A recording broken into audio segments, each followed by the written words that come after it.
Survivor News. Survivor News. Survivor News. Survivor News. Survivor News. Survivor News. Survivor News. Survivor News. Survivor News. Survivor News. Survivor News. What's up? It's Brice. It's your boy Wendell. And it's Jack, and we're your baby boys. Get ready for a new episode of Survivor News.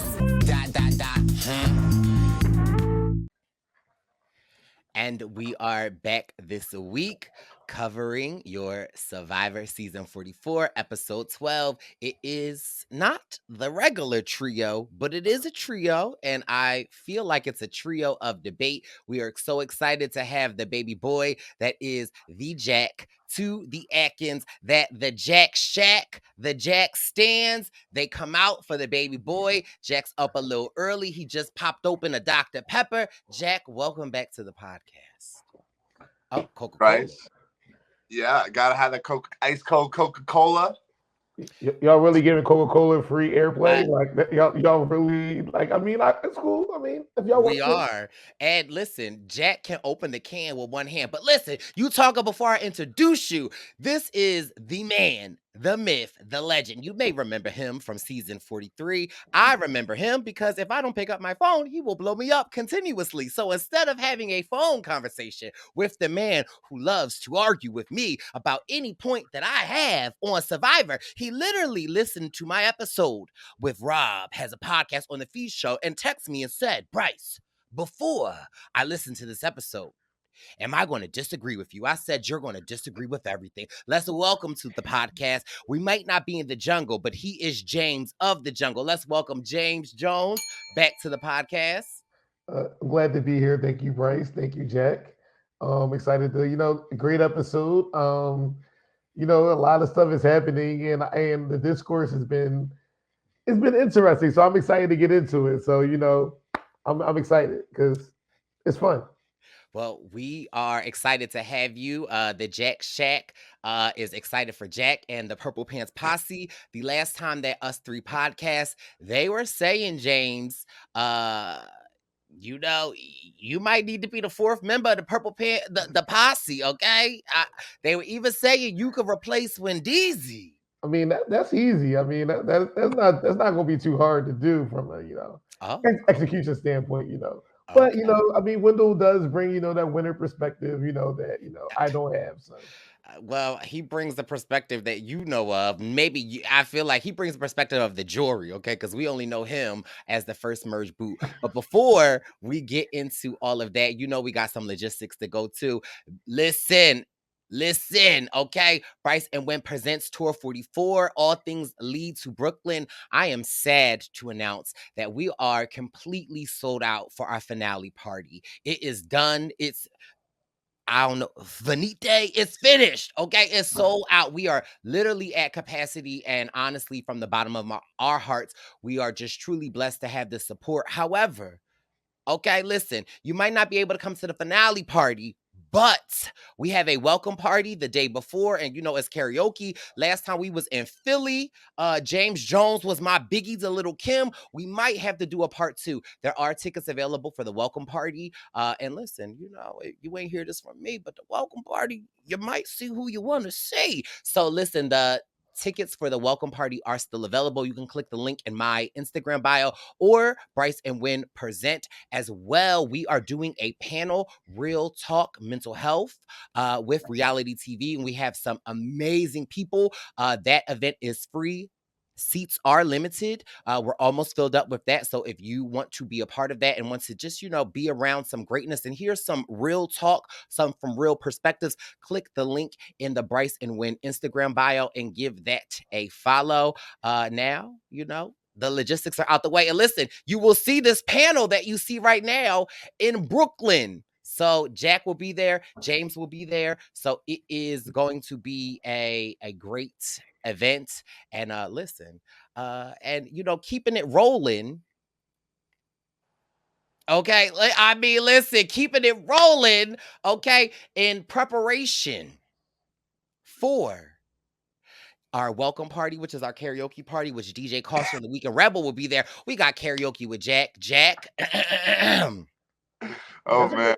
That's a great headshot. Okay, listen, and listen, I didn't see enough of the posse under the Jack Atkins, J Atkins 21 Instagram showing the baby boy some love. Yeah, Jack took some great shots. We love it. But listen, we're not here for that. They showed love though. Okay. It's giving me Dawson's Creek. Oh my God, what Jack.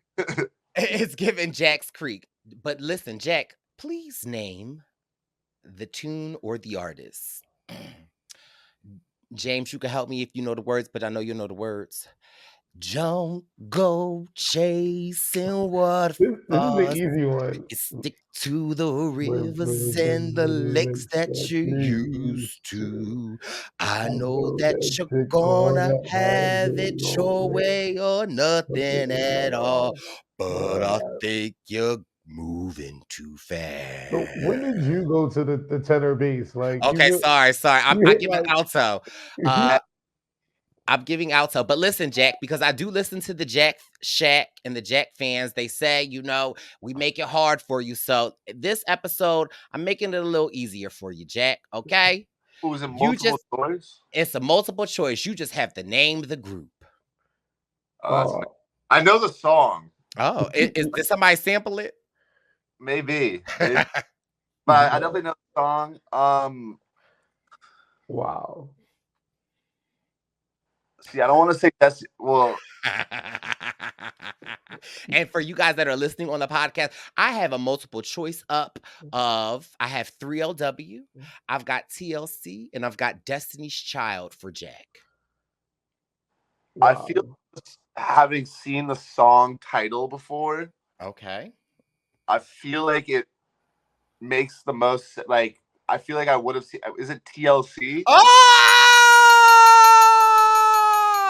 Oh man! You were so happy you didn't even say final answer. You didn't put no pressure. Listen, we want to just shower the baby boy with love, because he is doing a great job. But listen, we're not done, Jack. I like this new karaoke. Okay.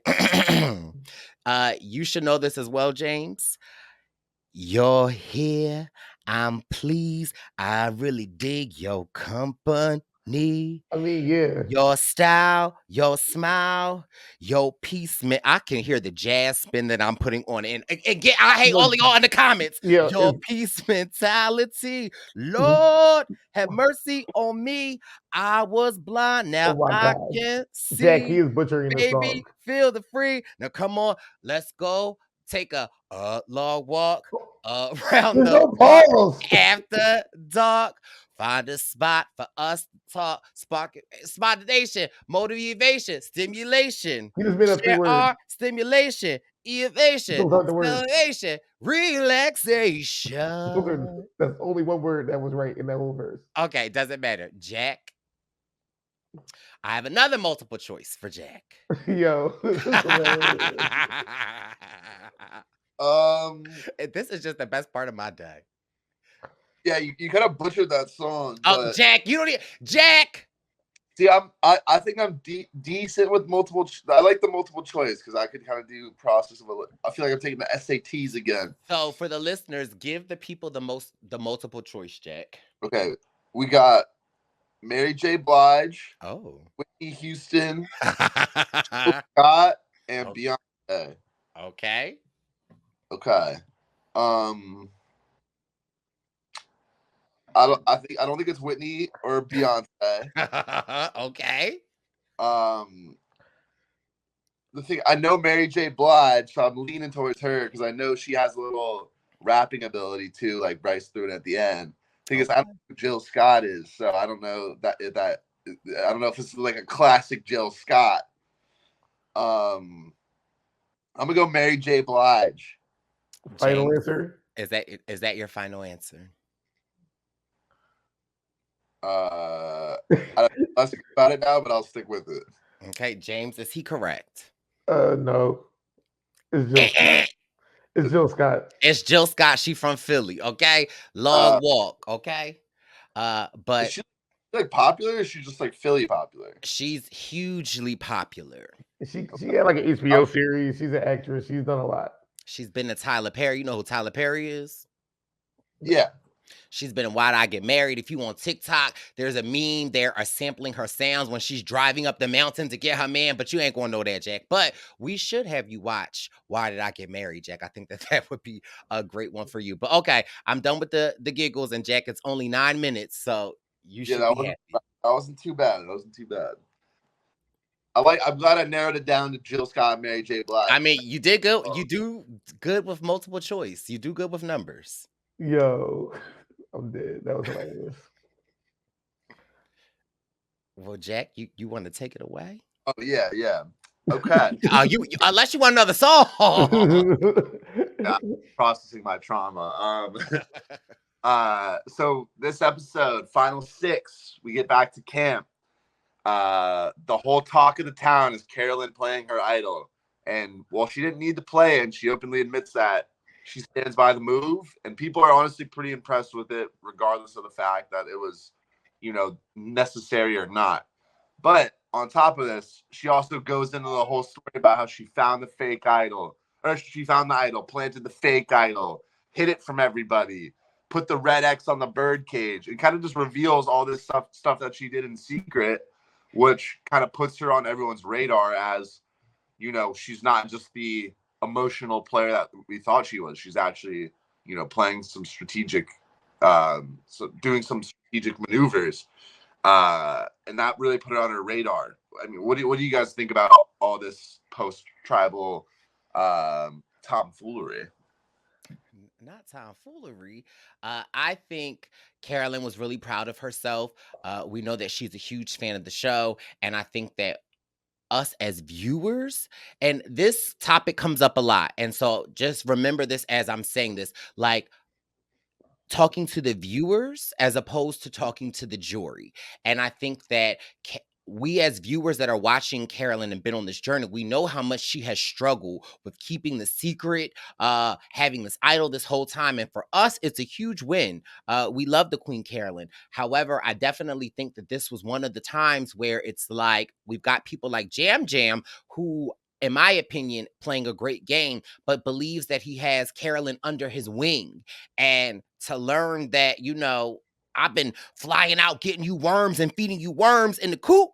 And for him to learn that you've been outside the coop getting your own worms is really puts a huge target on Carolyn, and not just from the people that we would normally expect, like Heidi, Jamie, and Lauren. It really puts a huge target on Carolyn from within her own. So I think that she had every right to be so excited, but also was like, baby girl, pull it in just a little bit, because it's like, it's a little too much. However, in the same time, it's like me, oversharing.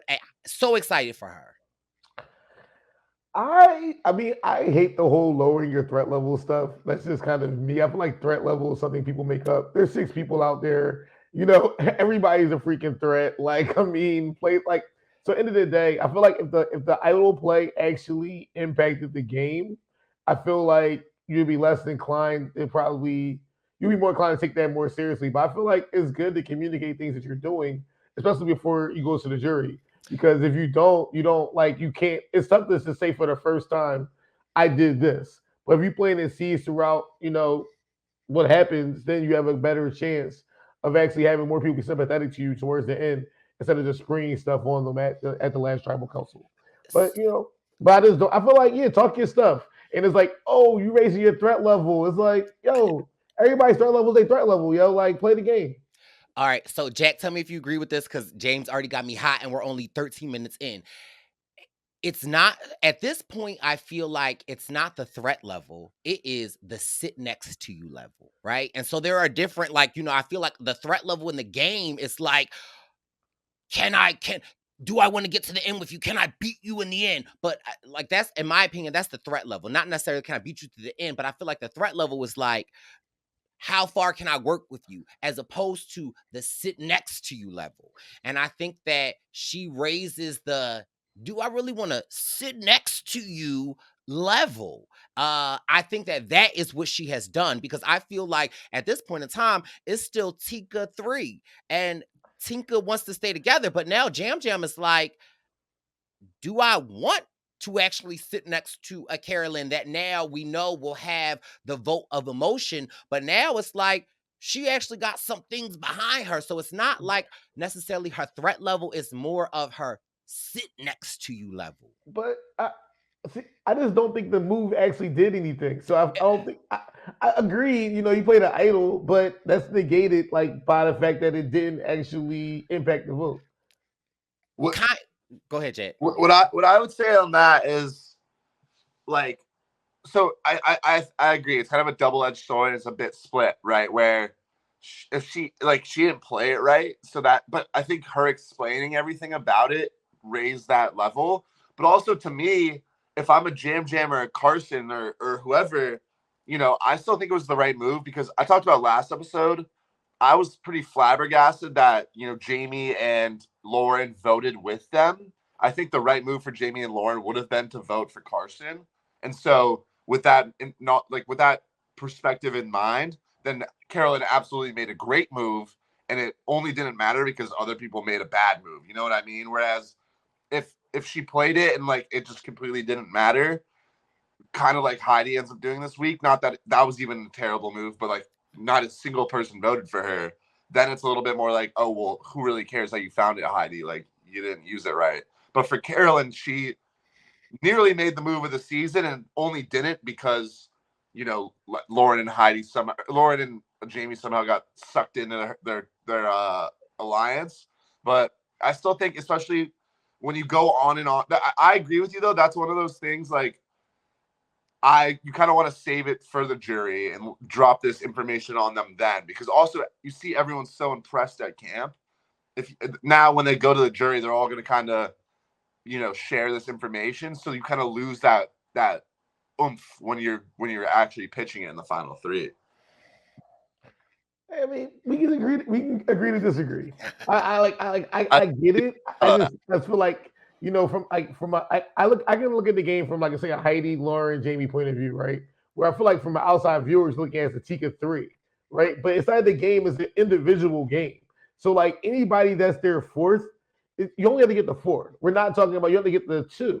So you're only competing for that next spot, and then you also can anticipate the fact that they may want to break up. So if you're outside looking in, like, Tika 3 may not be as threatening as it kind of seems like it on the outside. Because you have, like, when you break down the votes after merge, the way they weren't really dictating votes. They were allowing votes to happen by not communicating information. So that's dictating votes, though. No, but it's like, get what I'm saying. I'm not saying they're not impactful on the vote, but dictating votes is like when you're leading the vote, and it's like, yo, people know you're the person that's around driving the vote, as opposed to you're controlling the vote, but you're behind the scenes controlling the vote, where you have the power to go either way. But that's a lot of players in the game. You know, there's a lot of voting blocks in the game that can flip both ways. It's about the controlling of information, which makes them the more powerful, where they have information about the idol. They're getting information from both sides, and that's giving them their advantage. So what I'm saying is, inside knowledge the game, is power. Knowledge is definitely power. But I don't know inside the game if they were looked at as people that necessarily made a big move. Like, Carson is an information gatherer, but what big move? See, that's I completely. I get that. Yeah, and I would have to say the same thing for a Jam as well. But yes, his move is he was targeted a lot. He was targeted and he wasn't. But like for certain things like the Ratu vote, he didn't control his fate. He played a part, but that's whoever they wanted to actually vote out. So it's like there's instances where that's what I mean, driving versus like orchestrating. And there's no right way to do it. It's just from a threat level standpoint, I don't know if they seem as big a threats as we see people on the island. I don't want to, I mean, too far, right? I don't want to stray too. I mean, I agree with what you're saying, but it's a little like we could dive more into that. But I mean, I think for the sake of this debate, though, whatever you think about the Tika 3, whatever you think about Carolyn, I don't think it's the best idea to go back to camp and be like, boom, boom, boom, boom, boom. This is how, like, everything I did with the idol that, like, you guys didn't see. You know, like, just leave it. Yeah, I think. I feel like she just had to explode. I feel like if you do something in the game, you just explode. You're like, I want people to know I did this thing. Oh, yeah. I don't think it was like watching it in the moment, I didn't think it was that terrible, but obviously it upped her target a little bit to people. When you have a good time and you proud of what has happened, sometimes the best thing to do is explode. But go on, Jay. Uh, Oh. all right. The next morning, Carson gets up early and sees Heidi already stirring around looking for an idol, and that leads to a big search. With everybody. Obviously, Carolyn having just played one, there's probably one that hidden back out there potentially, and yeah, people go search. Lauren kind of plays a little joke. I don't know if it's like a joke or what, but she told Carolyn like she saw one up in a tree and then like pointed to a coconut. I don't know. Guys, we obviously see this a lot when an idol's played. People assume that there's one that's re-hidden, and it just leads to chaos. Props to Heidi. She already has one, but she wants to go out and find another. Did anything stand out about this to you guys, or is it just that classic? I feel like everybody on the beach is looking for stuff. I feel like no matter if you're looking for firewood, anything, you're looking for stuff. So this is like pointing out someone's looking for a possible idol, or I feel like that's just stuff that people do to quote unquote raise suspicion on somebody, but necessarily something that everybody is doing. It's like if you're walking to the water well, you see like a something wrapped in like a bright color, you're gonna go explore and find it. Like you're going to peep and look at different stuff. So at the end of the day, but that's a good tactic to keep other people as a higher threat than you, or perceived as someone that is working harder than you are, someone you need to kind of watch out for. So I think that's what Carson was doing there.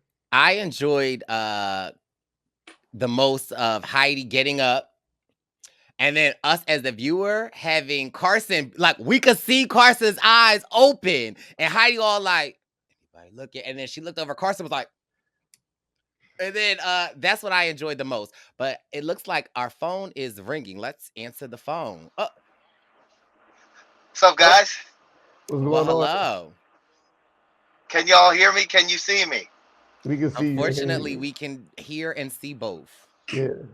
Well, I just wanted to let my brothers know that Chelsea's at the hospital right now. Oh. We went in for a routine appointment for the pregnancy, and they said that it's time to go. It's go time. Oh. So I ran home. I had to get the everything. I had to get her bag. I had to get the thing you hold the baby in. What's it called? You're about to be a father. You should tell us. A car seat? I had to get that. I had to get the car seat, and I got some snacks.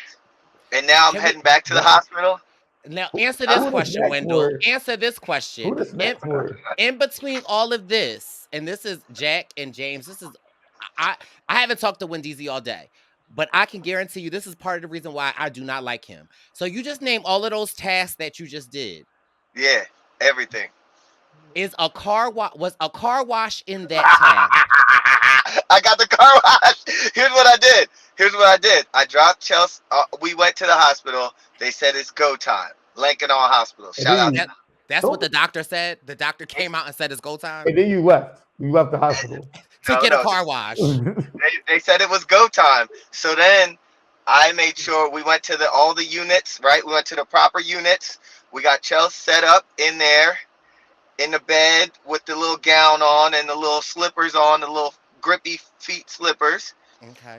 They put the needle in her to induce her. And so now they say the inducing process could take up to like 12 hours for her to be ready, because she's like 1 centimeter dilated. So this is the public podcast. You know this, right? I mean, sure. I'm trying. So it takes about 12 hours. It could take up to 3 days for us to have this baby. So you're delivering a baby too. A baby's coming out of you? We'll take a lot of ownership of this, yeah. Yeah, right. He's like, we in this together. Listen, I just wanted to report to my brothers that everything is good, and all of a sudden we're about to have a baby. So y'all better be ready to be good uncles. That's all I'm saying. And all the pod listeners, y'all better be ready to be good uncles and aunties and all of that too. Can we ask one last question? What? What do you feel brought on this labor? So we didn't have any events last night, but Brice decides to come over. He says he has a surprise for us. This fool shows up with a watermelon in hand and a bunch of saran wrap and this other paper mache thing. I'm like, all right, we grilling. We gonna have some watermelon as dessert. No. Brice and Chelsea proceed to wrap a watermelon around my belly, tape it around me with tape and saran wrap, and they forced me to walk around with this heavy watermelon all night while we watched the show, while I was grilling. And then he also decided to paper mache Chelsea's belly and chest. Am I right, Brice? Like, is that how you describe what you did? I induced the labor. Congratulations, Brice. Doula Brice. Okay, I'm a doula. Dr. Price. He's Yes. the Abdul. So, Well, Oh, Wendell. thanks, guys. Congratulations, Joe. early Thank you congrats. very much. It's very exciting. I'm very excited. I ain't gonna get emotional, you know what I'm saying? But that's all I got. I just wanted to drop in and let my brothers know and let the Potters know there's about to be a little one out here very soon. Let's go. Let's go. Now, last question. I thought that was Jack, the last question. Jack wants to know, where does a car wash fit into the priority of going back home and getting what is a car seat, a bassinet, a Nah. bassinet? You definitely don't need the car seat right now. You do, James. I mean, the baby's not coming home today. You know, I have to stay until he comes home. What you mean? You left already. I know, to get the car seat so he can't go home. What if he comes home today, James? you don't need it. So not only do I definitely need the car seat, but the car wash is on the way home. So leave Lankenau, boop, hit the car wash, boop, hit the crib. You don't want the a dirty car.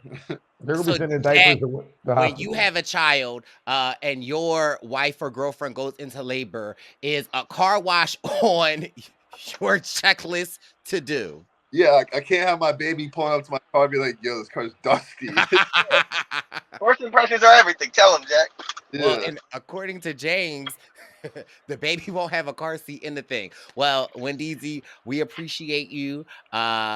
We just got to the part where Heidi started looking for the idol with Carson. What was your take on that before you go? Well, I thought she was going to find it. I thought Heidi was about to have two idols. And I'm like, this is the start of the Heidi's winners edit.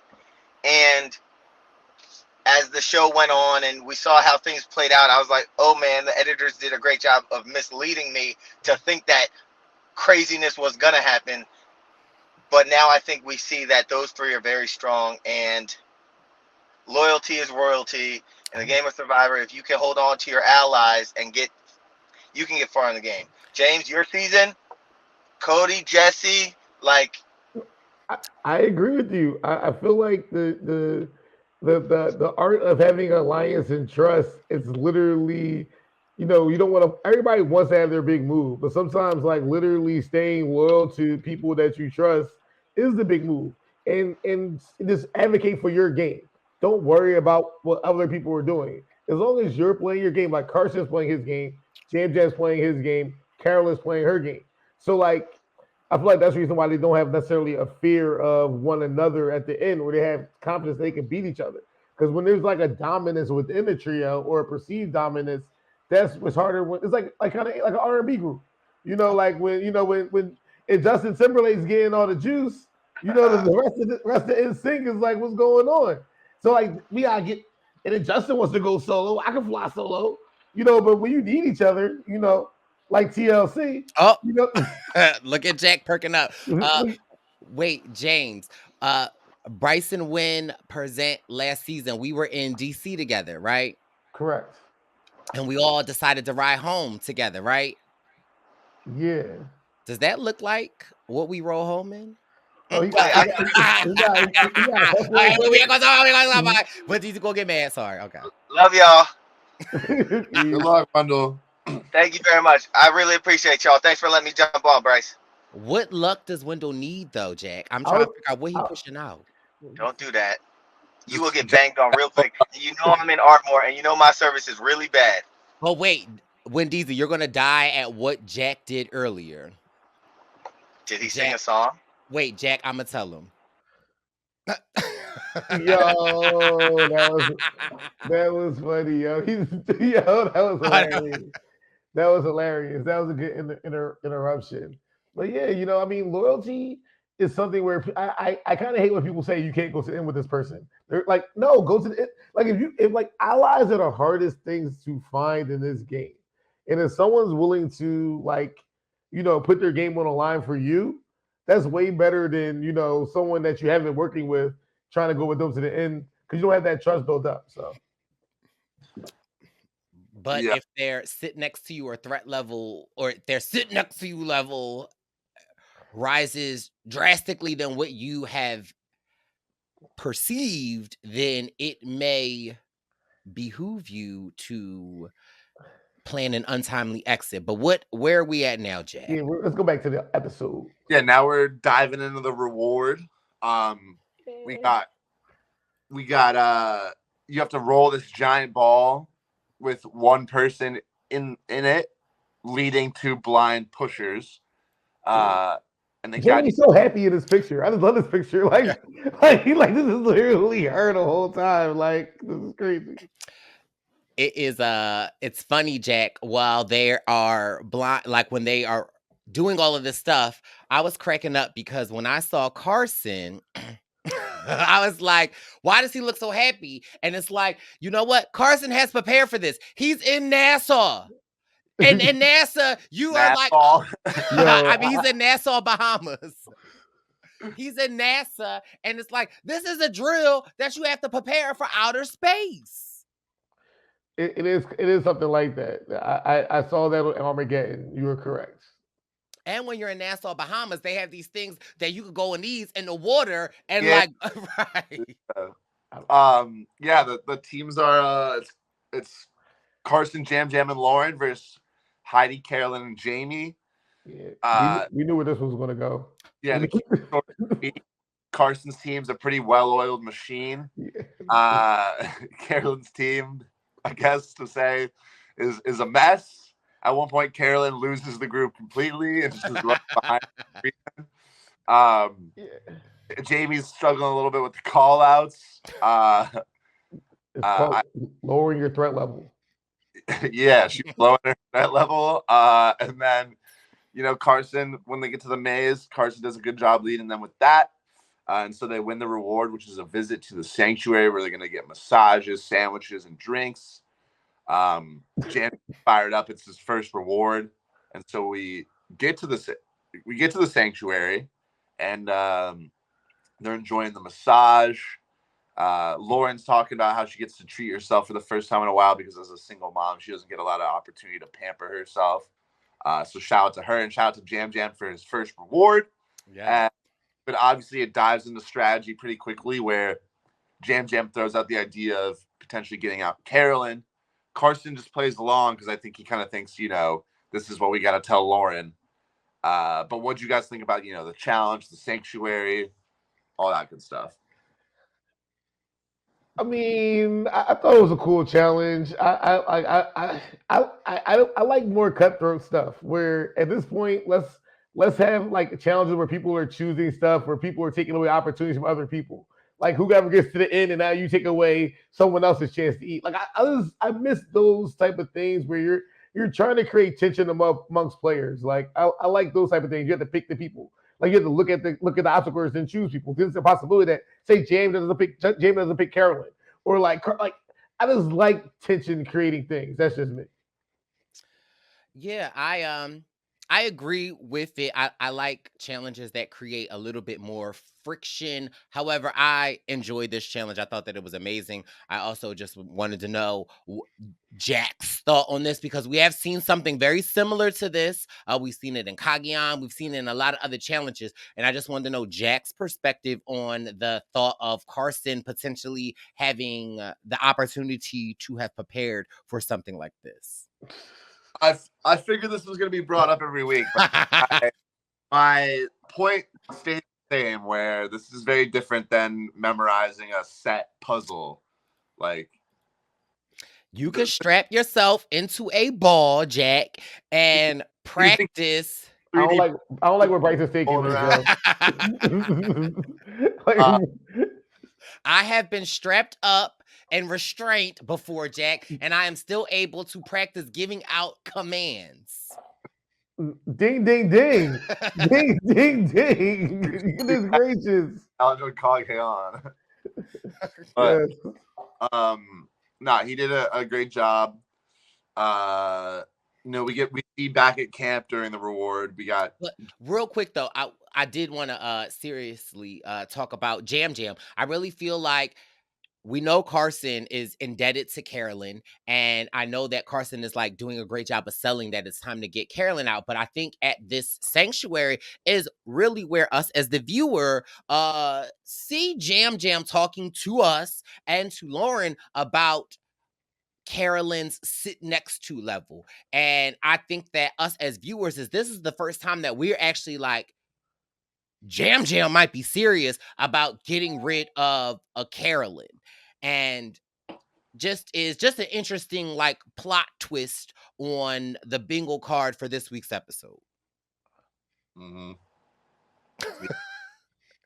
And I honestly, we'll see more of it through the episode, but I kind of respect it from Jam Jam. I'm not gonna lie to you. Yeah. But yeah, he's starting to get serious. Where this is the time where you got to figure out where you stack up in the tribe as far as your chance to win, and make your moves accordingly if you think you're not in the best spot. And yeah, so back at camp, we see a little bit more of that, maneuvering where Jamie's with Carolyn and Heidi, and Jamie kind of throws out Carson's name because she thinks he's the biggest threat. Obviously, Carolyn's also there, so she wasn't really going to pitch Carolyn to Carolyn. Heidi and Carolyn play along with that, but Carolyn's more in the mindset of sticking with Tika and taking out either Lauren or Jamie because they've been a duo for a long time. And Heidi, we don't quite see where she is yet, but she seems pretty close with Carolyn at this point. So Heidi seems to be like willing to go with Tika to guarantee herself another day. I feel like Heidi's been with Tika for a long time. And they may leave her out of a voter information, but I feel like Heidi has been. She's the one that gave James information about the idol, which kind of started the Tika kind of power, dynamic. So from a behind the scenes thing, it's about information and who's transferring information. Heidi gave them the information so they knew which way to go, and then they had the choice. So when you're talking about framing arguments, that's what the final tribal is going to be, where it's going to be those counterbalances where, we made this will happen. That's what I said, made versus information, where Heidi giving them that information kind of nullifies a little bit of it saying, Tika just did this. Well, no, they got this information from Heidi. So Heidi, in a way, was protecting herself as well. So it's the game is so intricate when it comes to that, and it's really on the players to really, communicate what they do with the final tribal. But I feel like Heidi's in a really great position, being the one person by herself. She's the lowest kind of individual threat. So I feel like she's been right there with Ratu, not with Tika, thinking, okay, I'll keep my threat level low amongst the big tribe, have my Tika outs here, and we get rid of Ratu, and it's still 4 spots at the end. So I think she's doing good. I think she is doing good, but I think that in a position of someone like Heidi, your biggest enemy is yourself, in the sense of that, you're in your head. And I feel like it even kind of sort of played out to this episode with Heidi as to knowing when and where to move and which way to go. But I honestly feel like out of anyone outside of Tika or Jamie and Lauren, Heidi is in a really great position, but it's you've got to navigate that position. You've got to make the right moves. You got to speak up. So she's in a great position, but I feel like Heidi is in a spot where it's you've got to execute every move correctly, right, and timely, which puts a huge amount of pressure on doing everything right, which then can cause you to overthink. So it's she's in a great position, but perspective, question: after the tribal council, is her threat level lower or higher? So I mean, but here's the thing though. I just don't lower or higher. I'm just saying lower or It's higher. higher. No, so after she played the idol, quote unquote wrong, she played her idol, right? Her threat level was higher. Right. She played the idol. Too high. Yes. So you think her threat level went up with that? Absolutely, because now it's a question of she had this the whole time. She's playing the game like she's got to go, and Nah. I disagree with that.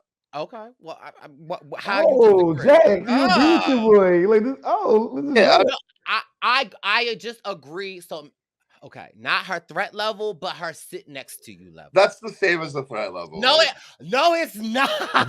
No, it is. Yo, And so then by sit next to level, you mean like the level at which you don't want to sit next to someone at the end, right? Yes, That's a threat level because it's they're a sit next to you level. not a sit next to level.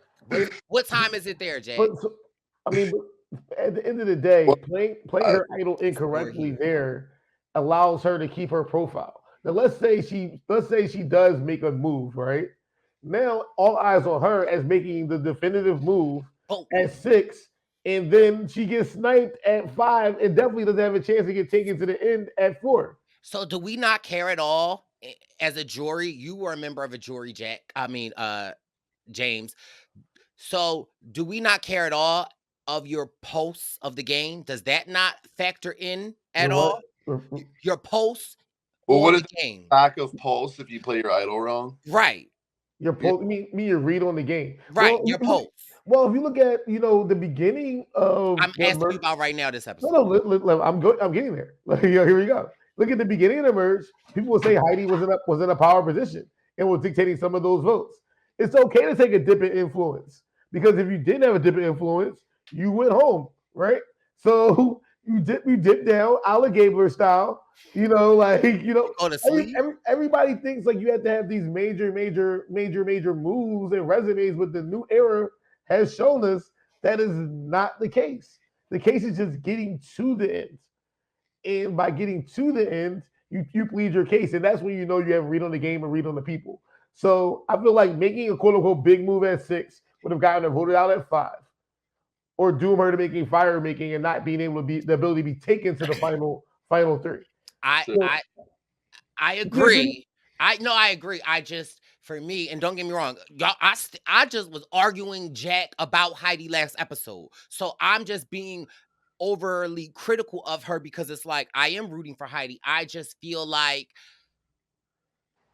I mean, I don't know, because I'm a hypocrite because it's like at the end of the day, get to the next vote, but I just would have loved for her to slither through this and then played it next episode or next week to ensure where you're at. So I don't disagree. That part I can agree with. However, when you look at it, I feel like if you have 2 people that gave you votes last time, you only need one of the Tika people to get squirmy and say, we're going to put 2 votes. So I feel like. But this is where season 43 comes into play is that like, you got to forget last week's vote. No, you never forget last week's vote. like nah. No, not like I get it. Like the Jam. I remember who voted for me, but I feel like in this new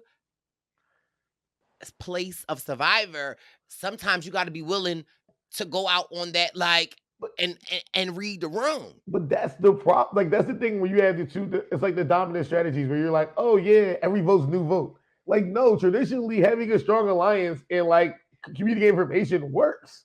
Like it just, if people can choose to do it, and then it's like you worried about sitting at the end. I think the new thing about the new threat is questioning: is someone's threat level so low that they're taking up a spot for me at the end? That's my biggest thing where I look at, and I think I look at it that way. Where who are the people that people want to take to the end? And those people are the biggest threats because those people are people that clearly. Like people know their threat level is low. People want to take them to the end, and people are going to try to protect them, and they're going to have less accountability than people from a voting standpoint. So here's my question, and then I'm gonna let Jack take it over. But does that then not raise their sit next to you level? The people that are playing the low profile game?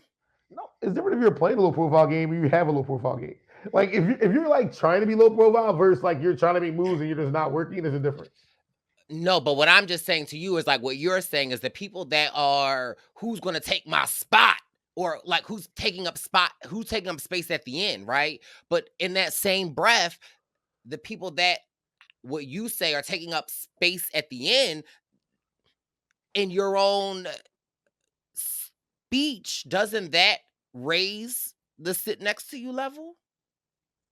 I don't think so because like it's two different threat levels, and we could probably move on after this. But it's like it's this threat where it's like, okay, this person Well, clearly Jack has says sit next to you is the same thing as threat. So y'all let me know which one is which. no. There's two different things though. So you have there's a threat Jack. level to win the game because you're playing a good game, and then your threat level that you're taking your spot away because no one thinks you're playing a good game. They want to go to the end with you. So what is your sit next to you level?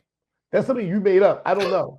Like that's a price meter right there. Okay. That's a priceism. I hate to slow the moment, but I feel like this is something we could talk about as the episode goes on. I agree. We go. Yeah. Brice got his sit next. Yeah, because James has got me hot already. Because he could say sit next, he could say threat level twice, and that means something. But no. I know what James is saying though. One is, but there's people in the game you want to take out not because they're threats, but because they're taking up potential spots at the end that will limit your opportunity to get to the end. So that's the sit next to you level. No, your terms maybe, but for me, the threat level is like I need this person out because they can beat me. But James is also talking about if everyone wants to go to the end with this person, that lowers the combinations of group. That's the sit next to you level. Okay. Then we've established what the sit. Anyways, still in the middle of the reward here. I don't know. So they get back from the reward. Carolyn has Jam burp in her face, which is some freaky shit. I mean, we love it. But wait, hold on. I just want y'all to hear this.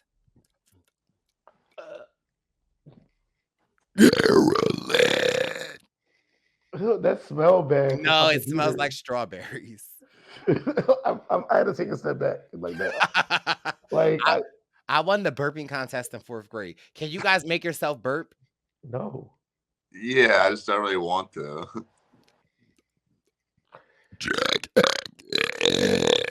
Okay. It's a little weird. Someone listening at home, like not expecting, didn't even see you try to do that, and then just got their ears burped in. Yeah. They can burp in my mouth. Yo,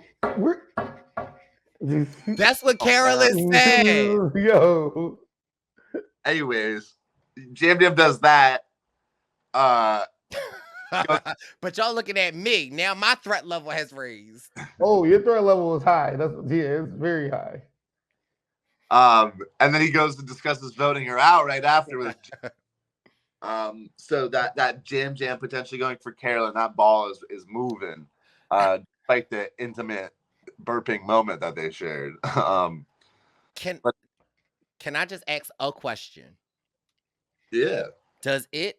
Because for me, Jam realizing Carolyn's threat in James's voice or James's thoughts level, does that signify to you that Jam feels like he feels that he's playing a stronger game than Carson?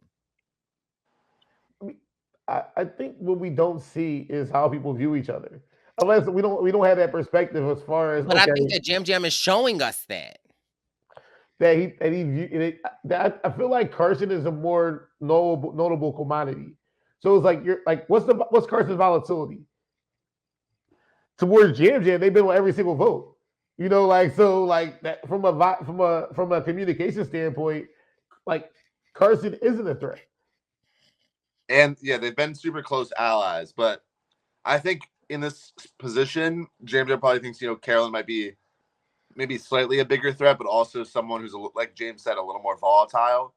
Maybe he tries to take out Carson at like a 4 or a 5, but right now Carson is his closest ally. So at a 6, it's a little bit more risky to do that, betray Tika, and then you still might have this rocky relationship with Carolyn. Like he knows he needs to keep Carson close for the time being. And Carson has enough heat where Carson is also still acting like a shield now. Where I think if you can boost up Carson enough at 5, they're not looking at you. And that's something where you still have that shield. If you take out, Carson or Carolyn now, it may be easy to take out a rat too. Now it's maybe easier to take out a Tika at 5, even if that might not have been in your plans. Your plan may have been to be the fourth to the Tikas, but they give you opportunity. Now you may just take them out. Because I think we're not getting what people think. Like I would love to be the fourth with the Tikas and give me a shot at take me to the end, give me a shot at fire making, give me a shot at immunity. You get what I'm saying? So you on season 44 now? No, I would say I would like to be. If I'm there, I wouldn't mind being in that spot where you may not want to see Carson and Carolyn, so you're going to make them go to fire. If you're Carson and you win, you're going to make some Jam and Carolyn to fire, and take that fourth person, be it Heidi, be it Lauren. Like I feel like that's a good position to be in when you have 3 people that have worked together because the person that kind of makes that move is going to take you to the end, and that's the goal. No, I agree. Yeah, so now we get to the immunity challenge, which involves holding the ropes with bouncing a ball on a little platform. Your internet was a little wonky. What's the challenge, Jack? Sorry, you're holding ropes to balance a ball on a little platform. I don't think it was my internet, but I write my notes and I write ball that I'm always gonna get a reaction. I can balance one as normal as possible. But yeah, it's a pretty tough challenge. So people quickly drop down, leaving. I think after 2 minutes, it's leaving just Lauren and Heidi, and they have a little bit of a showdown. They make a few good saves, and Lauren ends up emerging victorious for the second time this season. So shout out. Can we end this whole those listening to this podcast and go on the show? These challenges, post-merge, don't have anything to do with athleticism, like any of this stuff. Like you don't know who's going to win these challenges, so just go in relationships.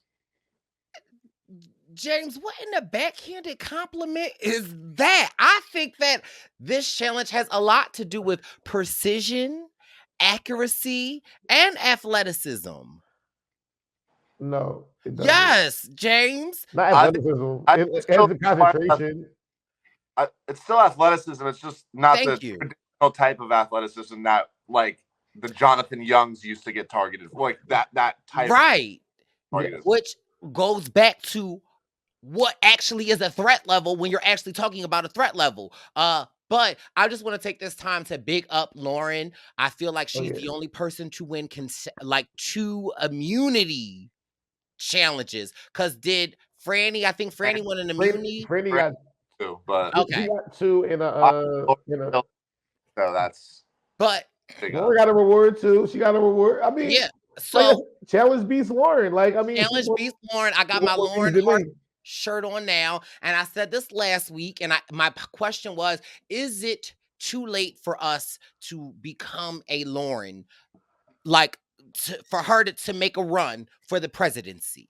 And I said this last week. I said, out of all of the people that are left, she could go on an immunity run, and if she were to go on an immunity run, the doors could open up, whether you agree with it or not. She could still stand on that. And all that I am saying is that the door is locked. It's open. It's locked tight. No, it's not locked. No. All right. From a game perspective, she hasn't called a vote. She has 2 immunity challenge wins. I mean, this is where the quote unquote resume people, what do you want people to do? From a resume standpoint, 2 immunity wins. Hasn't been on the right side of the vote, but who cares about that? But in the James Jones theory, she's here. Important. Look, I'm not knocking her game because I think if I was out there playing with her in this scenario, I'd say Lauren has some game.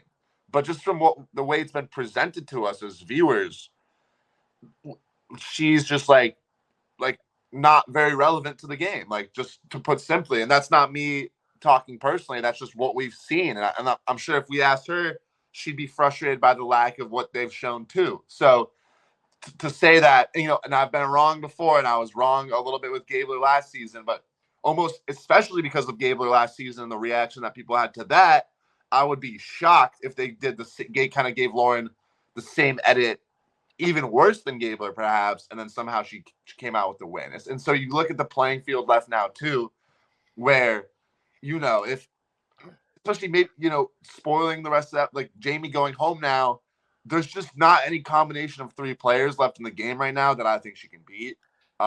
If you maybe put her with a Heidi and a Jamie, and like her edit was different and we saw more of her game, maybe, but just like I would bet the house on her. I feel like that's edit central. If you look at the edit in confessionals, I can see if we're going to be that technical, I can say, okay, rule Lauren out.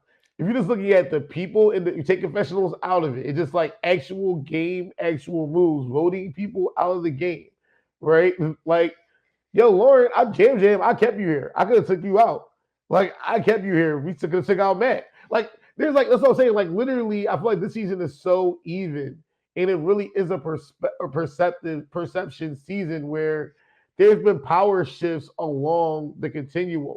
So it's like you have power in the beginning of merge, power in the middle, power towards the end. Like, we don't know who's going to be or what group may be controlled this last 2 episodes. Like, they move to a different island. You don't know there may be a different power 3 that pops up. Like, what if Jam wants to go to end with Lauren and Heidi? Like, it's just kind of everything is open where I don't think there's been a dominant necessarily like player. I feel like the Tika 3 have dominated from information standpoint, but they haven't dominated the whole entire post merge. But we know just from what we see, Lauren has not dominated, which is why, at least strategically. So can I ask a pregunta? Yes. What's that? So a question. My question is, right, so we know in this game of Survivor, there is the sole survivor. We've got the first boot, the second boot, the third boot. We have the first merge boot, right?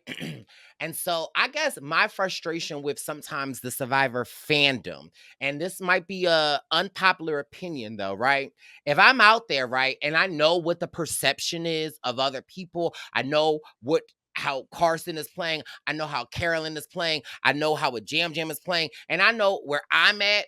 Is there something wrong with saying, like, in my Anita Baker voice, I'm giving it the best that I got, and if I can't get the number 1, then I'm going to shoot for number 3, and it's still like I'm just saying, like in Olympics, it's gold. No, you don't. Like when you're playing. I mean, I get it, but I get that. But if you are a perceptive player and you go ahead, Jake. From a real world standpoint, I think that's reasonable. Like but so you look at like the pay jumps between like 3rd place and like 5th place. I think that's something like $20,000-$30,000. That could be very important to, for example, as a single mother, you might, but so I could respect that, but we can't go around saying like, oh, if that's how someone's looking at the game, which I'm not saying anyone is, but you can't go around saying like, oh, they're a perceptive and good player because now they know they got to shoot for 3rd. Like, but I also am saying, but if you get 3rd, then I'm just saying, if you get 3rd place in Survivor, you can talk a little ish to the people that did not make the merge. Like, I just feel. No, I think it's agency in your game too. Like, I feel like your place is so much Survivor is luck, yo. Like, I had a lot of breaks go my way, a lot of breaks not go my way. And it's like, I feel like a lot of it is the respect of your castmates. Because they like in front of the community, when people are seeing like, all right, yo, like what are people saying, in interviews? What are people saying about you like outside of the game too? From like a respect level, because I can't change the edit. But how do people think about me as a player? Like, because some people can get to 2 or 3 and no one respects the game that they play. Like, but the question is like, do people respect your game versus people not respecting your game? And I think that's the more so the question. It's like, would you want to go knock off your Survivor bucket list and go get number like 6, but not actually have a chance to win because you didn't play a certain way? I think that's the kind of more so question. Is like, would you aim for 6, knowing that Survivor is your goal, or would you rather go out 12, knowing that if you with either 12 or 1 or a guaranteed 6. Like, which one would you want to choose? I think most people would rather be like a 13 or 1 person. We do have some people that would be happy just being a 5-6. I just don't like those people. Like, Have y'all been seeing the trend on Twitter where it's like they've been doing like the winner of the actual Survivor, and it's like the winner, and then they'll pose something where it's like the winner. So I'm just, my only thing is, regardless of who or whatever that you are rooting for, we are still looking at the final 6. Oh, yeah. And none of us here right now have made the final 6. And so that's not a shot. I'm just saying, like, I'm not necessarily talking to you. I'm just talking like, because I feel like a lot of I feel like a lot of people are being like extremely harsh on a Lauren and a Jamie. And I agree, but I blame the edit. So, and right, but regardless of the edit, though, I feel like regardless of the edit, these people that are on Twitter, let me see your edit. Let me see. Oh, okay. I can only look at the tweets that you like. That's your edit. Got it. I mean, not that anyone should be rude on Twitter, but when we get to the final 6, it's not like we could all just be like, "Oh, yay! Everyone made the final 6. They're all great." Like, but there's a certain level of disrespect. Like, at least for me, looking at it, where I feel like you can be respectful of other people's games and love their games without tearing down and seeing that other people are still playing the game and making moves. And because it's not your perspective, as opposed to, like, I feel like think about Jamie, Lauren, and Heidi, like where you want to be at this point or going to merge. You want to be, if you had 2 big alliances, which the tribes were, you want to be at the lower end of those alliances and keep those shields in front of you. So you can reverse frame this thing and say, wait, all right, bet. They came into the merge without an agency, got their shields taken out, were able to get to the final point where they're able to get, they got Brandon, they got Danny, they got all the big people taken out, the quote unquote threats, which they weren't really considered. So, like, at the end of the day, like, they weren't considered these super big targets at the beginning. So should they make themselves super big targets when you're trying to get to the end? I just think it's a narrative framing of it when you're thinking about it. And so fans can say do what they want to do. That's great. But I also think it's just a narrative thought process of literally you can think about the narration and flip it, where it could be, wait, Heidi told them about this, so that allowed them to be in the middle. So did Tika do that, or did Heidi do that? I just think, let's just. I agree with what you're saying, but I like people can say like step up and make a move, but I don't like downplaying people's game when they haven't received any votes. Because I know you catch votes.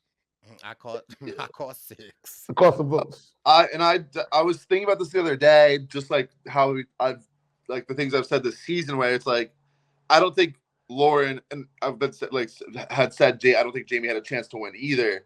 That's not me even trying to knock their game. It's more so like the edit, like just based on the edit. And I don't think that you've been disrespectful at all. You haven't been at all. No, yeah.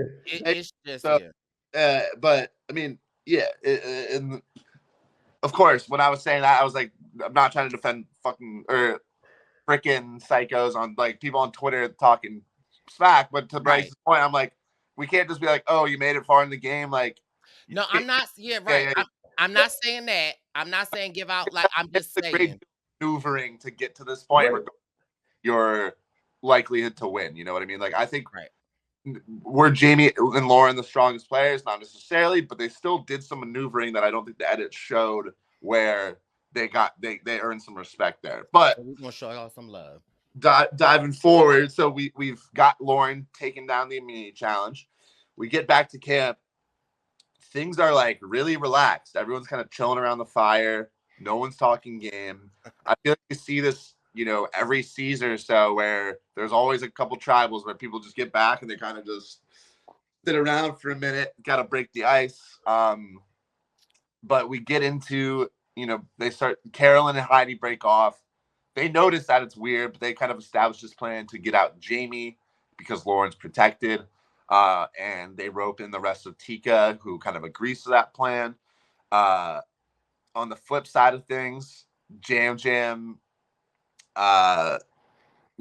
out this idea to get Carolyn, and Jamie and Lauren are also pushing that narrative.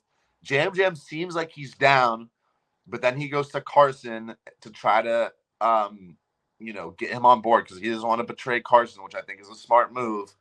And so we kind of leave off before Tribal on Carson and Jam Jam debating whether this is the time to make a move on Carolyn. So before we get to actual Tribal, with these couple options floating around, what were your guys' thoughts?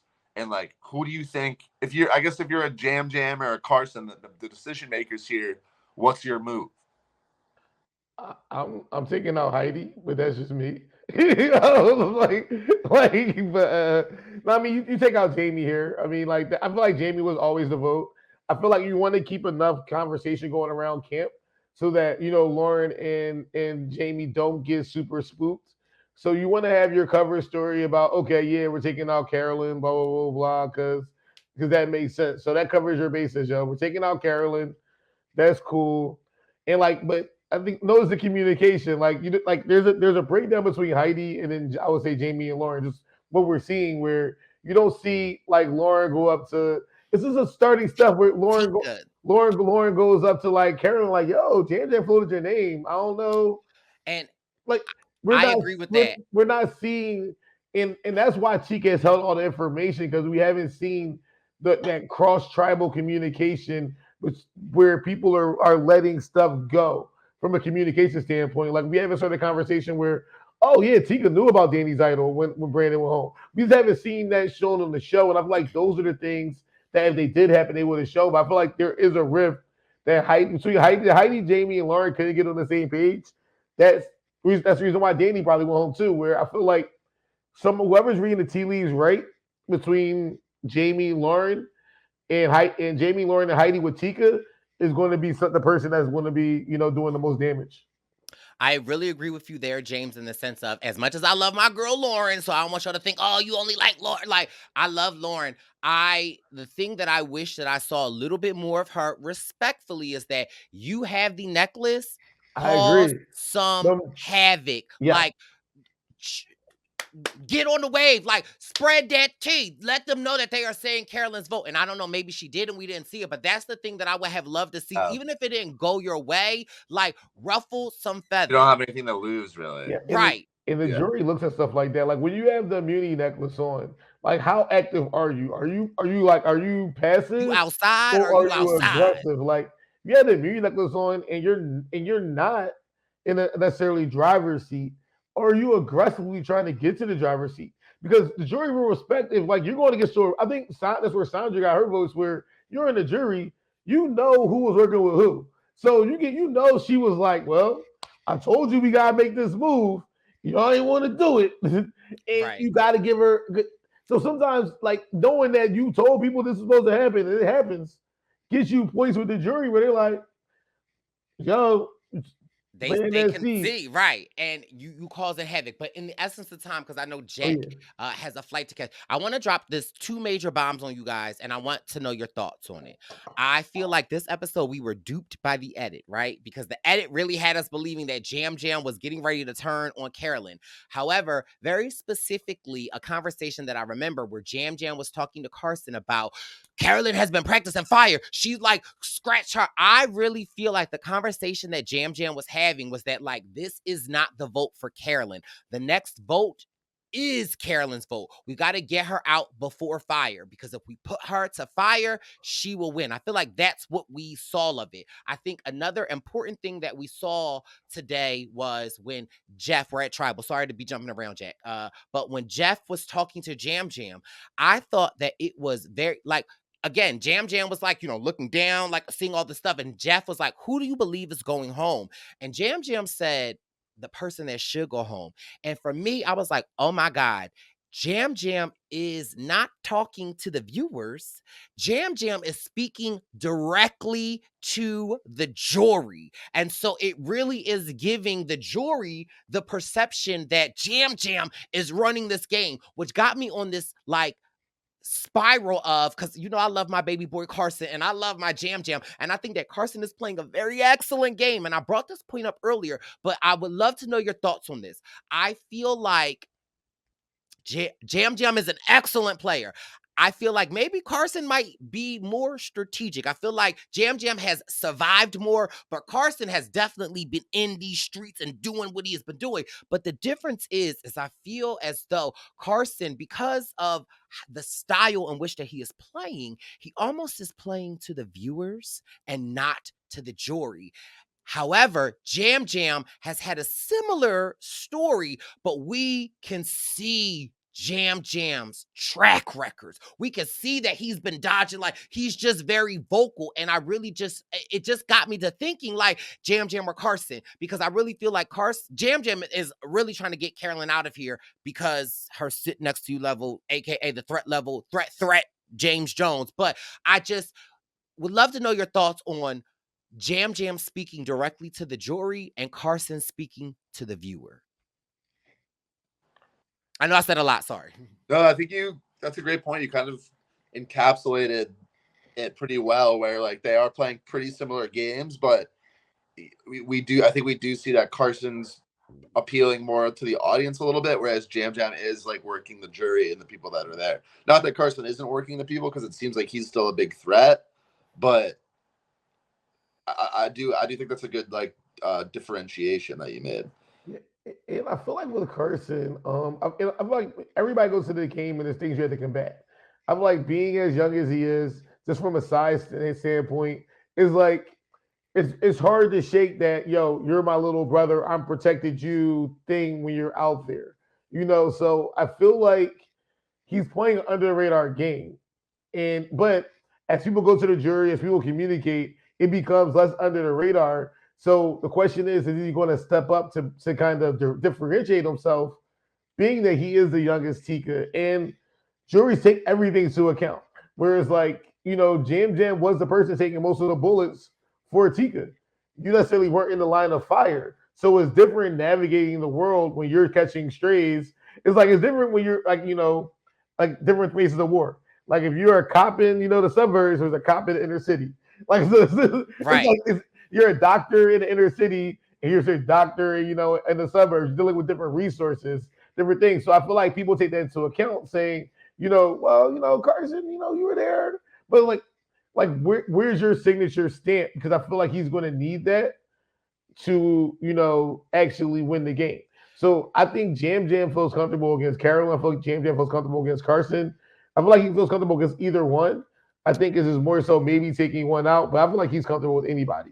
Can I ask you this quick question, James? You being on the jury, right? And you being able to watch tribals and you having a perception of something, and like what I guess you could say that you can see with your own eyes, then somebody would get voted out and then come back and maybe give you some perspective on it. Would you be more likely to believe the perspective that somebody is now telling you as opposed to what you perceived from the jury? Like, truth be told, it's literally all your relationship and like your evaluation of that person. So like for me, I looked at it like when I got back to like Janine, when I was going out, she was like, yeah, like get that. But it's like, does the information check out? Like everything I said and did, I got receipts. like I wasn't worried going back to Ponderosa because I know what I said, I know what I did. And that's probably a bad thing. So I think it depends. Like if you don't have a good relationship on the island from a working standpoint, you go back to Ponderosa, like you still gotta look at this person like they playing the game. Like it's like you're just still not, oh, they're my bestie now. They're gonna tell, like, because their perception is their information gap. Because you may have more information than them, or they may have more information than you, and it changes your whole perspective. So it's like the information vacuum and gap is the biggest gap that you're not able to kind of see on the screen. Like you don't know from information standpoint who has it all. Like in that person, and if there's an information deficit, like Jack said, it's like people are making decisions from an information gap deficit, right?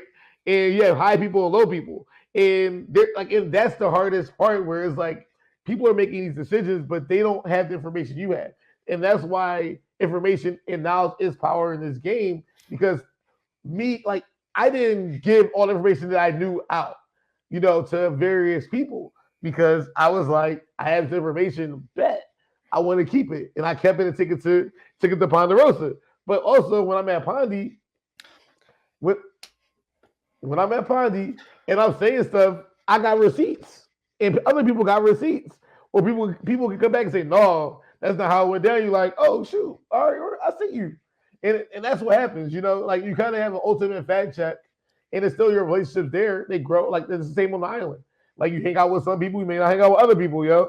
It just depends on how it rolls. Yeah. Yeah, most definitely. And so to kind of put a wrap on it, and then we can talk about going forward a little bit, but we're at Tribal. It's pretty funny. The tribe brought everything that they needed from camp. They brought their rice, the machete, their rope, paintbrushes, because I think if they recalled correct, I think in 41-42, which they would have seen, I think they got moved to a new island after Final Six both times. So they were like, all right, let's come prepared. And to flash forward after Jamie gets voted out, Jeff's like, well, you guys were right. We are moving you to a new island. And I believe that they weren't, but since Jeff saw that they brought the stuff, Jeff was like, since y'all want to go, all right, y'all can go. Did they bring the tarps, though? Wow. They better brought the tarps. Like, if you want to bring anything, bring the tarps. I do want to just quickly, because we are a little pressed for time, because the baby boy Jack got to get on a flight. got like 10 minutes. So. Okay, and he's not packed yet, but I'm not even going to yell at him because we're not going to yell at him. I want to know your thoughts. Do you feel like Heidi should have played the idol, or when you are at this point in the game and you can't trust Jamie or Lauren, your best bet is to be wrong and play it, or like thoughts? Yeah, I'm glad you brought this up because I wanted to discuss this. And I heard James mention earlier that if he was Tika, he actually would have voted Heidi, and I think I would have done the same. Now, Heidi's relationship with Tika is probably stronger than their relationship with Ratu, which is why they didn't vote for her. But I think the smartest thing to do when you know you're the Tika 3, you're a big threat, you're worried that whoever you try to rope in this instance of Heidi, she could go to the Ratu girls and say, hey, this is who they're voting for. Let's play Idol. We could get out one of the Tikas. And so if I'm Heidi and I know that, then I can't trust exactly what they're going to tell me because they would naturally be worried that I could leak that. So if I'm Heidi, I'm like, well, maybe they're telling me Jamie so that I put my vote on Jamie so the three of them can vote for me. And so if I'm Heidi, that's why I would be nervous that it could be me as the target. And so I think it's reasonable for her to assume that. And then I also think, like I think you mentioned this earlier, Brice, where if you play it now, you can kind of see where you're at. And so if they really do vote for Jamie, then you kind of know that they're with you and they might go for Ratu. And then I think to add to that, you know that Tika is maybe starting to think about cannibalizing themselves. And I feel like that's definitely going to happen at a 5, whereas they didn't want to do it at a 6 because then they give up all their numbers. Right. So they're going to take someone out of 6, and then I think the targets are going to turn on themselves at a 5. So basically for Heidi, it's like, even if it doesn't work like it didn't here, I think you get yourself into a decent spot at 5. Now, the one issue here is that and obviously we know better as viewers, but I don't think a Heidi or a Lauren is going to beat any of the Tika at the end. So it may be too little too late. But I still think for Heidi, like as far as her position goes, this was actually a pretty fine move because I think basically to break it down is like, in her mind, I think she could think, if I don't get any votes and I waste my idol, then I'm probably good at 5 anyways. So I might as well make sure. That last point you made, I didn't think about that, but that does make a lot of sense though. Oh, I give props, yo. I give props. I'm equal opportunity. I was agreeing with Jack a lot this podcast. I don't know about your logic, but no, I feel like I think the idol play here was good enough that it did impact anybody else's game, and it didn't raise her threat level. But the goal is there's only one more vote left, so like it's a 50-50 chance. Like so, at the end of the day, the goal is to win the game, and she's putting herself in position to make sure she's making it to the next vote. Now she could have been flashy and like maybe try to use it on a Jamie or something like that, or orchestrate that vote. But I feel like then your threat level becomes so high. Just like I didn't agree with Jesse's move to take out Cody. Like I just thought it was kind of just like I felt like You and Cody. Cody wasn't taking you out. Go to the end. I think you have a great chance to beat him. I feel like people want that signature move, but it's kind of like I feel like restraint is so much harder. Like Jam Jam not telling the idols like being restrained with information and dictating votes that way is good. And her keeping the idol to herself because she could have said I got the idol and I'm playing, and she could have made everything real crazy, like very crazy. But not by not doing that, she kept her threat level. We're in the manager threat level era.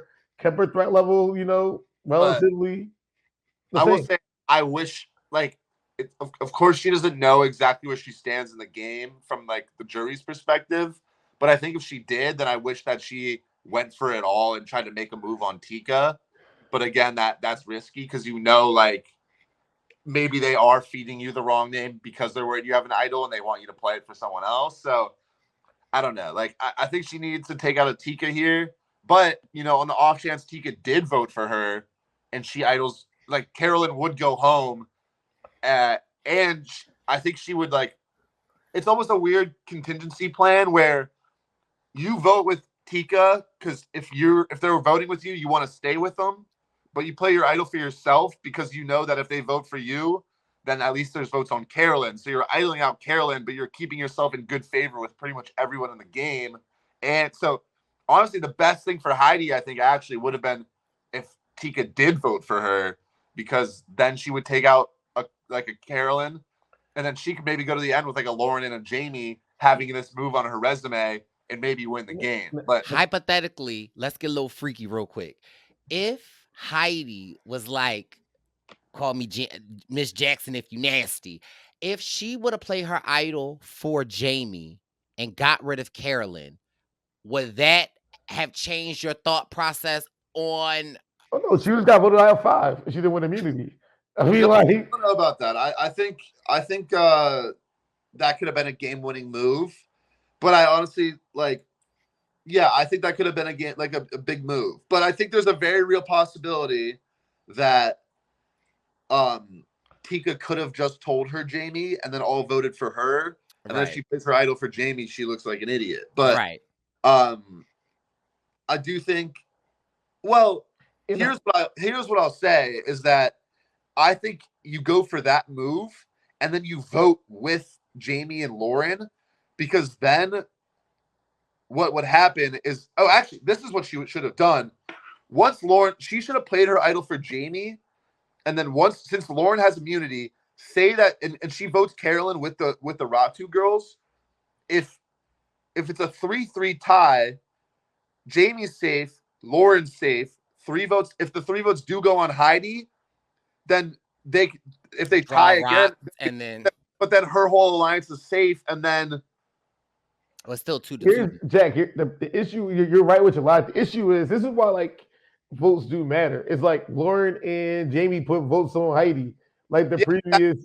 Exactly. That's why I'm saying it's easier. It's a lot easier said than done, and that's partly why I didn't even think about that till now. But if they were able to come together and be like, yo, we need a Tika out, they actually had a 100% chance to get a Tika out if they wanted. So they kind of fumbled. But that's why the relationships are boring. But the question is, do they want a Tika out? Like, do people want that? We're looking at Tika, but are people looking at Tika y'all are there, but y'all are there because we're fumbling as opposed to y'all helping us fumble? I feel like that is the angle that is out there. Well, I mean, it seems like everyone's saying Carson and Carolyn are the biggest threats, right? So I think it's just a credit to how Tika's able to split up the Ratu and the Soka this whole post merge. Oh yeah, that's masterful. If I'm Heidi with an idol and I'm Lauren with immunity, it shouldn't be that hard to come together and be like, all right, let's make this shit work. I mean, you would think, but it's Survivor and it doesn't work that way. So a lot happens. She's smiling when she got her torch snatched. Our queen, Jamie, went home. Bippity boppity boop. She went home with her wand. And I think that she did the best that she could do and got extremely far. And I honestly think that she was a pleasure and extremely fun to watch. So I'm happy to add Jamie to our Survivor family. And she, in my opinion, she killed it. So I that's how I'm gonna leave it. Hey, I agree too. I feel like Jamie did a great job. You only have the cards that you're dealt based on like what you bring to the table physically, just your history, your ability to relate to people. I don't think anybody targeted Jamie because they didn't like Jamie. I feel like a lot of it's hard to like not catch votes to get far. Like, and you just need one reason. So being able to get to a certain point where she did start off rocky, and then she did kind of was able to find her groove, find her person, like play the shot in the dark correctly. Danny's interview said that she was excellent around camp. She was cleaning fish. It's like those are the things I think they don't show that really ingratiate you to people that have you stay longer. When the Gablers thing was, Gabler is the one that got the shelter up and running, made sure camp was good from a Baca standpoint. It's like those things they don't show, but like as opposed to doing nothing at camp, it's someone that like gets the shelter together. That person has a little more crescendo. Yeah. Yeah, no, I'm glad. I feel like Jamie was an absolute pleasure this episode, which I was glad about because the edit was for her was rocky, so I'm glad she went out on a high note. But yeah, I gotta say I'm glad Carolyn's still in because I think it's gonna lead to fireworks in the finale. Live tickets for the pre-party still available. Oh. Okay, Jackery, and we will all be there next week to see this unfold. Hopefully you got your tickets. Hopefully you listen to us when we say it. But this episode has been amazing. We always tend to end on winner pick. I think I'm torn. I don't know. I feel like after watching Jam Jam this episode and specifically talking to the jury, I'm a little like drawn in on a Jam Jam. So my winner vote might change to Jam Jam. I don't know. Who you got, James? Who you got, Jack? I think there's a lot of big possibility for good odds for each Tika member. Jam Jam definitely rose in stock for me a little bit this episode, and he was my winner pick going into the season. But I do honestly think Carson made the right decision by not going for. I think Carson's got the best strategic mind, but then Carolyn's obviously captured so many hearts, and as a threat, I feel like they've talked about how good she is at fire. If I could see her pulling out a clutch win at 5 and making it happen all the way to the end. So, all right, I changed my winner pick. My winner pick is Tinka. Yeah, well, to answer, give one. It's almost like I guess I'd have to lean Carolyn, but I think for me it's probably like 50% Carolyn, 25, or maybe like 45% Carolyn, like 27.5 for if the math is right there for Carson and Jam Jam. Okay. James of the Jungle. I think I want to say it's between Heidi and Jam Jam to me. That's what I think. I think Heidi and Jam Jam. I think I'm gonna go with Heidi. I feel like Heidi is composed. She's played a great game. And I feel like she could kill Final Tribal. We have seen that, the person that you have kind of least suspected a little bit. Like, I mean, I think Erica at 7, you kind of saw the writing on the wall with her winning, but, like Marianne with the Gabler, and I feel like, Heidi this season will fall in line with the, type of winners that they've been having. That's a sleeper pick. I mean, I'm up, and regardless, anybody that wins, I will be happy. Oh yeah, I'll be happy for everybody that wins. I love the cast. I just feel like from even in playing a dominant game, she was playing a dominant game in Ahsoka. Her tribe dominated coming to merge. I feel like they lost a little bit in agency, but I feel like it's good to lose agency. It's tough to maintain being on top throughout. Like I feel like it's better to take a dip in agency and not get voted off to take a dip in agency and then get voted off. So had agency, lost a little bit, but you should get it back. Makes sense. Well, hopefully we'll gain some agency in Brooklyn as all 3 of us will be there next week at Mary Park for Brice and Wynn Present. The Tour 44 comes to a great end. Jackery, thank you so much. James, I'll talk to y'all later. This has been this week's Survivor News. Let's get it. Survivor News. Survivor News.